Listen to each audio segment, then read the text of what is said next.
साथियों, आप सभी का अपने YouTube चैनल कंप्यूटर ज्ञान क्लासेस में स्वागत है। साथियों, आज की इस वीडियो में हम बात करेंगे 25 क्वेश्चन, ऐसे क्वेश्चन जो हमेशा एग्ज़ाम में पूछे जाते हैं। जी हाँ दोस्तों, यदि आप ट्रिपल सी और ओ लेवल या फिर ECC एग्ज़ाम की तैयारी करते हैं तो ये जो वीडियो आपके लिए बहुत ही ज़्यादा हेल्पफुल होगा, क्योंकि हमने इस वीडियो में 25 क्वेश्चन सॉल्व किए हैं जो इसमें ट्रिपल सी और ओ लेवल और ECC में सबसे ज़्यादा पूछे जाते हैं और ये बेहद ही इंपॉर्टेंट क्वेश्चन है। तो चलिए वीडियो को शुरू करते हैं। वीडियो को शुरू करने से पहले यदि आप हमारे चैनल पर नए हैं तो वीडियो को लाइक, शेयर और चैनल को सब्सक्राइब जरूर करें, जिससे हमारे लेटेस्ट अपडेट आपको आसानी से और जल्दी से मिलते रहें। तो चलिए शुरू करते हैं। तो यहाँ पर सबसे पहला जो हमारा क्वेश्चन है, इसमें कह रहा है रोबोट में किस तरह की बुद्धि का इस्तेमाल किया जाता है। तो यहाँ पर पहला ऑप्शन हमारा है machine language intelligence, artificial intelligence, natural intelligence और नॉन ऑफ दीज। तो यहाँ पर हमारा जो राइट आंसर होगा वो हो जाएगा आर्टिफिशियल इंटेलिजेंस। जी हाँ दोस्तों, कंप्यूटर में जो रोबोट में जो होता है वो कृत्रिम दिमाग का विकास किया जाता है।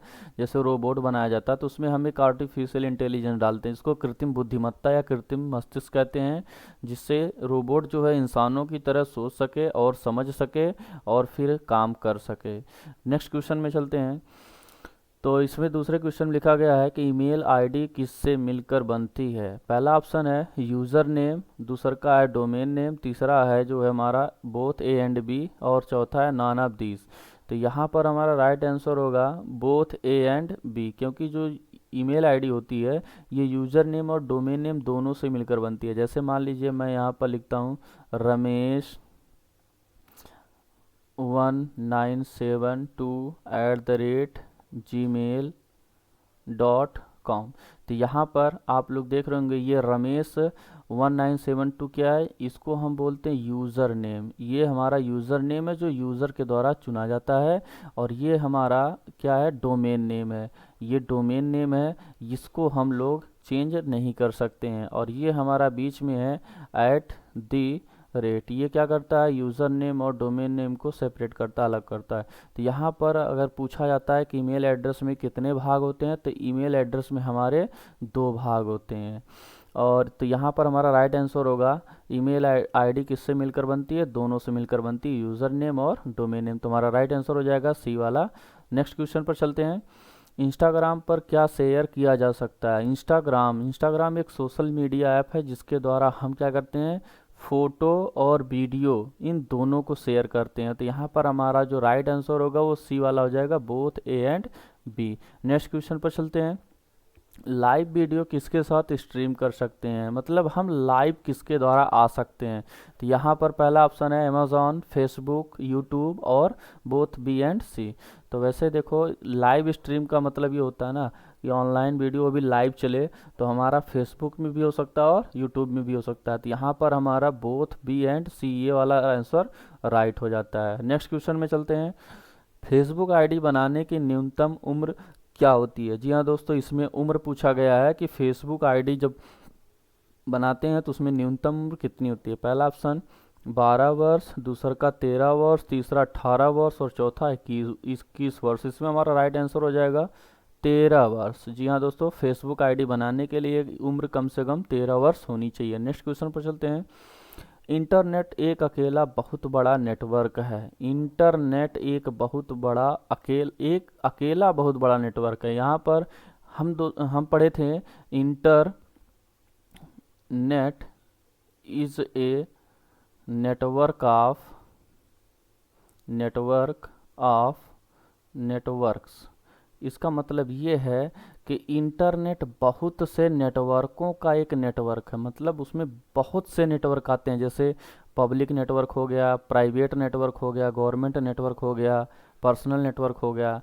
तो ये सभी नेटवर्क क्या होते हैं, आपस में मिले होते हैं, और सभी नेटवर्कों का समूह जो होता है वो इंटरनेट होता है। तो यहाँ पर जो लिखा है इंटरनेट एक अकेला बहुत बड़ा नेटवर्क है, ये हमारा फॉल्स हो जाएगा। तो हमारा राइट आंसर होगा असत्य। नेक्स्ट क्वेश्चन में चलते हैं। फुल डुप्लेक्स का उदाहरण है। फुल डुप्लेक्स का उदाहरण है, तो यहाँ पर ये फुल डुप्लेक्स है क्या। वैसे देखा जाए अगर ट्रांसमिशन की बात करें तो ट्रांसमिशन का ये जो मेथड है, ट्रांसमिशन मेथड क्या होता है? ट्रांसमिशन मेथड में मतलब हम अपने डाटा को किसी व्यक्ति के पास कैसे भेज सकते हैं और कैसे प्राप्त कर सकते हैं। तो यहाँ पर सबसे पहला जो होता है ट्रांसमिशन का प्रकार है, वो ट्रांसमिशन मेथड का प्रकार है, वो है सिंपलेक्स। और दूसरा का आता है हाफ डुप्लेक्स। और नेक्स्ट तीसरा हमारा आता है फुल डुप्लेक्स।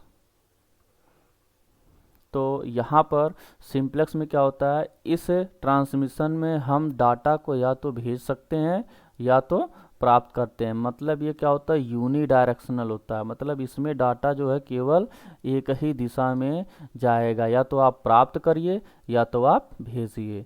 और इसमें क्या होता है हाफ डुप्लेक्स में, इसमें होता ये है कि एक समय में आप डाटा को भेज सकते हो और दूसरे समय में डाटा को प्राप्त कर सकते हो। मतलब ये होता है, इसको हम बाई डायरेक्शनल बोल सकते हैं, लेकिन ये एक ही समय में हम दोनों काम नहीं कर सकते हैं। एक समय में प्राप्त करेंगे और दूसरे समय में भेजेंगे, इसको बोलते हैं हाफ डुप्लेक्स। फुल डुप्लेक्स में क्या होता है, इस प्रकार के ट्रांसमिशन मेथड में हम डाटा को एक ही समय में भेज भी सकते हैं और प्राप्त भी कर सकते हैं। ये हमारा इसको बाई डायरेक्शनल, इसको हम बाई डायरेक्शनल भी बोल सकते हैं, क्योंकि इसमें क्या होता है, इसमें हम डाटा को एक ही समय में प्राप्त भी कर सकते हैं और भेज भी सकते हैं। तो यहाँ पर हमारा देखो वाकी टाकी जो है ये हाफ डुप्लेक्स का एग्जांपल होता है, क्योंकि इसमें हम एक बार में बोलेंगे तो दूसरे बार में सुनते हैं। और रेडियो जो होता है ये, इससे हम केवल सूचना को प्राप्त कर सकते हैं, इसलिए ये हमारा सिंप्लेक्स में जाता है। और टेलीविज़न क्या है, यहाँ पर टेलीविज़न क्या, टेलीविज़न से भी हम सूचना को केवल प्राप्त कर सकते हैं, ये भी हमारा सिंप्लेक्स में जाएगा। और यहाँ पर टेलीफोन है, इससे हम क्या कर सकते हैं, एक ही समय में सूचना दे भी सकते हैं और ले भी सकते हैं। तो ये हमारा फुल डुप्लेक्स का एग्जांपल है। तो राइट आंसर हमारा हो जाएगा टेलीफोन। नेक्स्ट क्वेश्चन पर चलते हैं। अबंतु ओएस में डिफ़ॉल्ट ब्राउज़र है, अबंतु ऑपरेटिंग सिस्टम है जिसमें डिफ़ॉल्ट ब्राउज़र पूछा जा रहा है। तो अबंतु ऑपरेटिंग सिस्टम में डिफ़ॉल्ट ब्राउज़र होता है, नंबर 1 पहला हमारा गूगल क्रोम आता है, फिर इंटरनेट एक्सप्लोरर आता है। आई का मतलब होता है इंटरनेट एक्सप्लोरर, और मोजिला फायरफॉक्स यूसी ब्राउज़र। तो यहाँ पर हमारा राइट आंसर होगा मोजिला फायरफॉक्स। ये हमारा अबंतु में डिफ़ॉल्ट वेब ब्राउज़र होता है। यदि हम डिफ़ॉल्ट मीडिया प्लेयर की बात करते हैं, यदि हम डिफ़ॉल्ट मीडिया प्लेयर की बात करते हैं, तो अबंतु ऑपरेटिंग सिस्टम में डिफ़ॉल्ट मीडिया हमारा VLC चलता है। नेक्स्ट क्वेश्चन, IPv4 का एड्रेस कितने बाइट का होता है? यहाँ पर IPv4 क्या है आपको पता होगा। IP मतलब इंटरनेट प्रोटोकॉल, और इस इंटरनेट प्रोटोकॉल का वर्जन है IPv4 और IPv6। यहाँ पर इसके एड्रेस की बात होती है, तो इसमें IPv4 और IPv6 का मैं बता दूं, यहाँ पर इसको 32 बिट बोलते हैं। इसकी एड्रेस की लंबाई क्या होती है, 32 बिट में होती है। और यहाँ पर पूछा गया है, बाइट में पूछा गया है, IPv6 की एड्रेस की लंबाई जो होती है 128 बिट की होती है। तो यहाँ पर पहला ऑप्शन हमारा 32 है, 4 है, ये बाइट में पूछा गया है तो इसको बाइट बोलेंगे। 32 बाइट, 4 बाइट, 8 बाइट और 128 बाइट। तो IPv4 एड्रेस की जो लंबाई होती है वो 32 बिट होती है, इसको हम 8 से डिवाइड करेंगे तो यहाँ पर हमारा राइट आंसर 4 आएगा। यहाँ पर हमारा ऑप्शन बी वाला सही है। ये बाइट में पूछा, यदि बिट में पूछता तो हमारा 32 वाला सही था, लेकिन यहाँ पर हमारा राइट आंसर बी वाला होगा, 4 बाइट। नेक्स्ट क्वेश्चन पर चलते हैं। कंप्यूटर का फिजिकल एड्रेस होता है, कंप्यूटर का फिजिकल मतलब भौतिक पता, कंप्यूटर का भौतिक पता किसे कहा जाता है? कंप्यूटर का भौतिक पता, पहला ऑप्शन है मैक एड्रेस, दूसरा का IP एड्रेस, तीसरा नेटवर्क और चौथा है सिग्नल।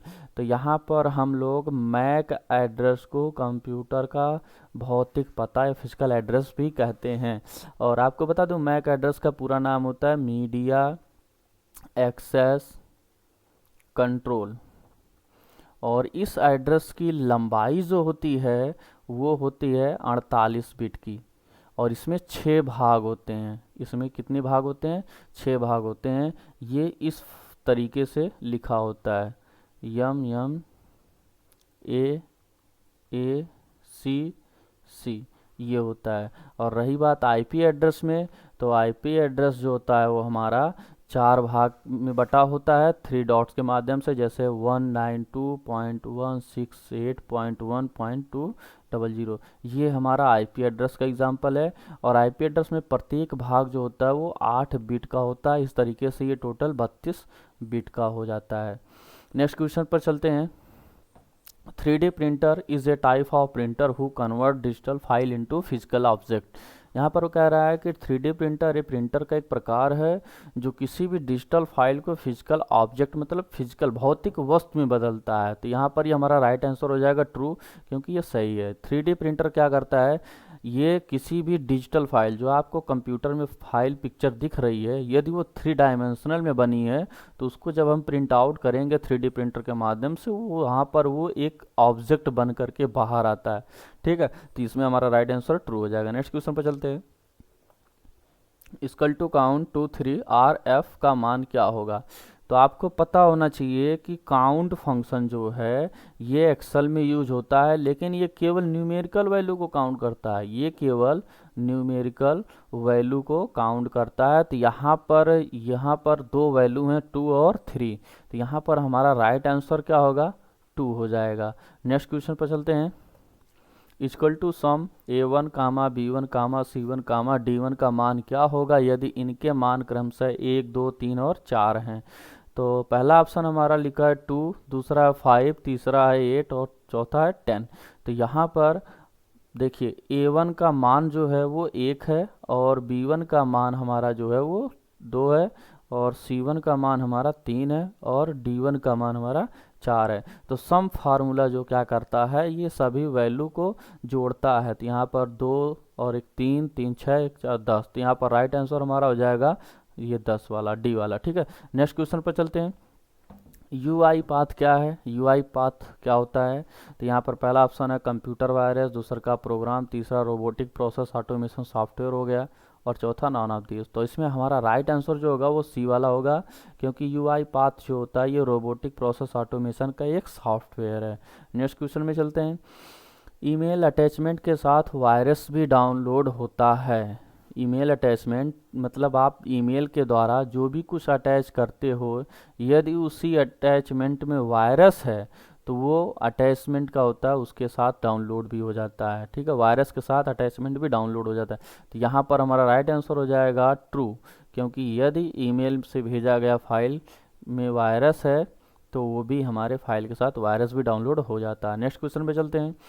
आधार सीडिंग की स्थिति जानने के लिए किस सेवा का उपयोग किया जाता है। आधार कार्ड से भी काफ़ी ज़्यादा क्वेश्चन आते हैं। तो यहाँ पर हमारा पहला आंसर आता है USSD, QSAM, IMPS, FETS। तो यहाँ पर हमारा राइट आंसर हो जाएगा QSAM। इसके द्वारा हम आधार कार्ड की सीडिंग की स्थिति जान सकते हैं। और आपको पता होना चाहिए कि आधार सीडिंग क्या होता है।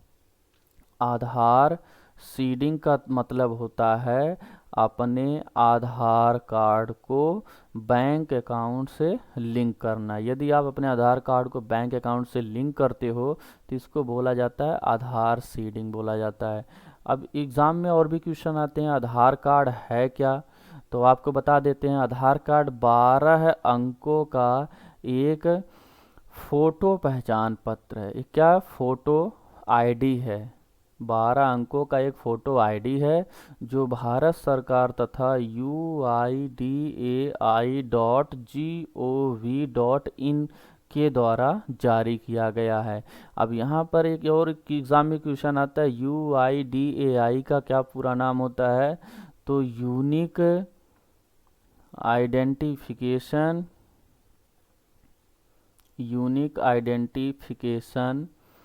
अथॉरिटी ऑफ इंडिया, ये हमारे UIDAI का पूरा फुल फॉर्म है। नेक्स्ट क्वेश्चन पर चलते हैं।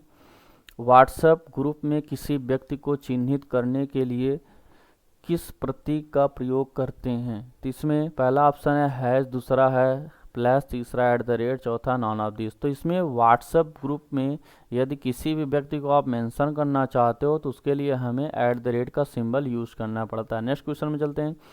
यफ स्टैंड फॉर मतलब यफ का पूरा नाम क्या है? पहला free system foundation, free software foundation, free service fund, fund system foundation. तो यहाँ पर हमारा राइट आंसर होगा फ्री सॉफ्टवेयर फाउंडेशन। FSF का पूरा नाम फ्री सॉफ्टवेयर फाउंडेशन है। नेक्स्ट क्वेश्चन पर चलते हैं। IIoT स्टैंड फॉर, IIoT का पूरा नाम क्या है? तो यहाँ पर देखो पहला option industrial internet of things, Indian internet of things, in internet of things, none of these. तो पहले तो बेसिकली पूछता है IoT का पूरा नाम, तो इसको हम बोलते हैं इंटरनेट ऑफ थिंग्स। इसमें होता क्या है, दैनिक जीवन में इस्तेमाल होने वाली सभी वस्तुओं को इंटरनेट से जोड़ा जाता है, जिससे सभी वस्तुएं आपस में कनेक्टेड हों और ऑटोमेटिक काम कर सकें। और तो इसमें हमारा डबल आई है, तो इसमें हो जाएगा right answer industrial internet of things. Next question में चलते हैं। नेक्स्ट क्वेश्चन हमारा, a parcel can be also send using email, मतलब हम किसी भी पार्सल को ईमेल के द्वारा सेंड कर सकते हैं। तो यहाँ पर हमारा ये हो जाएगा फॉल्स, क्योंकि हम ईमेल के द्वारा डिजिटल फाइल को भेजते हैं, किसी भी पार्सल या कोरियर को नहीं भेज सकते हैं। नेक्स्ट क्वेश्चन पर चलते हैं। यदि कंप्यूटर को यदि कंप्यूटर में, सॉरी दोस्तों यहाँ पर में हो जाएगा, यदि कंप्यूटर में डेट और टाइम गलत है तो आप किससे सेट करेंगे? पहला ऑप्शन कंट्रोल पैनल, दूसरा सेटिंग, तीसरा कैलेंडर, चौथा नॉन ऑफ दीज। तो यहाँ पर हमारा राइट आंसर हो जाएगा कंट्रोल पैनल, क्योंकि कंट्रोल पैनल कंप्यूटर की एक मेन सेटिंग होती है, जिससे हम क्या करते हैं, कंप्यूटर के सभी प्रकार के सेटिंग को चेंज करते हैं, चाहे वो प्रोग्राम को रिमूव करना हो जाए, चाहे वो किसी हार्डवेयर उपकरण को ऐड करना हो कंप्यूटर से। नेक्स्ट क्वेश्चन में चलते हैं। किस प्रक्रिया में प्लेन टेक्स्ट सिफर टेक्स्ट में बदलता है? तो प्लेन टेक्स्ट क्या होता है और सिफर टेक्स्ट क्या होता है, पहले इसको समझ लेते हैं। प्लेन टेक्स्ट जो होता है ये किसी भी मनुष्य के लिए एक पठनीय टेक्स्ट होता है, कोई भी व्यक्ति इसे ईजिली आसानी से पढ़ सकता है। और सिफर टेक्स्ट जो होता है ये आपका इनक्रिप्टेड टेक्स्ट होता है। इनक्रिप्टेड टेक्स्ट का मतलब होता है इसे केवल वही पढ़ सकता है जिसके पास उसका पासवर्ड होता है। तो मतलब सिफर टेक्स्ट किसी मनुष्य के लिए अपठनीय टेक्स्ट है। ये होता क्या, इसमें इनक्रिप्शन एक प्रक्रिया होती, सॉरी डिक्रिप्शन एक ऐसी प्रक्रिया है जिसमें हम क्या करते हैं, सिफर टेक्स्ट को प्लेन टेक्स्ट में बदलते हैं। और इनक्रिप्शन में क्या होता है, इनक्रिप्शन में ये होता है कि हम प्लेन टेक्स्ट को सिफर टेक्स्ट में बदलते हैं, मतलब ये प्लेन टेक्स्ट सिफर टेक्स्ट में बदलता है इनक्रिप्शन में। और डिक्रिप्शन में क्या होता है, सिफर टेक्स्ट बदलता है प्लेन टेक्स्ट में। तो यहाँ पर लिखा गया किस प्रक्रिया में प्लेन टेक्स्ट सिफर टेक्स्ट में बदलता है, तो ये हमारा हो जाएगा राइट आंसर इनक्रिप्शन। इनक्रिप्शन एक प्रक्रिया है जिसमें हमारा जो डाटा है वो प्लेन टेक्स्ट से सिफर टेक्स्ट में कन्वर्ट होता है, मतलब वो पासवर्ड के साथ प्रोटेक्ट हो सकता है जिससे कोई भी व्यक्ति उसे आसानी से एक्सेस ना कर सके। नेक्स्ट क्वेश्चन पर चलते हैं। Which is the weakest password, इसमें सबसे कमज़ोर पासवर्ड क्या है? वैसे पासवर्ड बनाते समय वो हमेशा हमसे कहता है कि पासवर्ड कम से कम 8 अक्षर, अंक और चिन्ह का होना चाहिए, इन सभी से मिल करके बना होना चाहिए। तो यहाँ पर सबसे स्ट्रॉन्ग पासवर्ड की बात, सॉरी सबसे वीकेस्ट मतलब कमज़ोर पासवर्ड की बात होती है। तो यहाँ पर ये देखो पहले अंक लिखा है, फिर अक्षर है, फिर अंक है, ये हमारा एक स्ट्रॉन्ग पासवर्ड है। ये हमारा एक स्ट्रॉन्ग पासवर्ड है। PSSW, फिर O capital, R capital, D small, ये भी हमारा क्या है, एक स्ट्रॉन्ग पासवर्ड है। और यहाँ पर बात आती है दिल्ही 88, ये हमारा एक वीक पासवर्ड है, क्योंकि यहाँ पर जो है पहले लोअर केस में यूज़ किया गया, फिर डबल यहाँ पर डबल नंबर लिखा गया है, और इसको कोई भी लिख सकता आसानी से।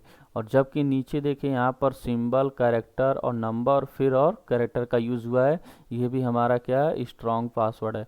तो इस क्वेश्चन में हमारा राइट आंसर होगा सी वाला, दिल्ही 88, ये हमारा एक वीकेस्ट पासवर्ड है, राइट आंसर सी है। नेक्स्ट क्वेश्चन पे चलते हैं। यूज़ नेट क्या है? यूज़ नेट क्या है? पहला ऑप्शन है ईमेल सर्विस है, दूसरा इंटरनेट सर्विस है, तीसरा न्यूज़ ग्रुप है, चौथा ऑल ऑफ दीज है। तो यूज़ नेट को यूज़र नेट भी कहा जाता है।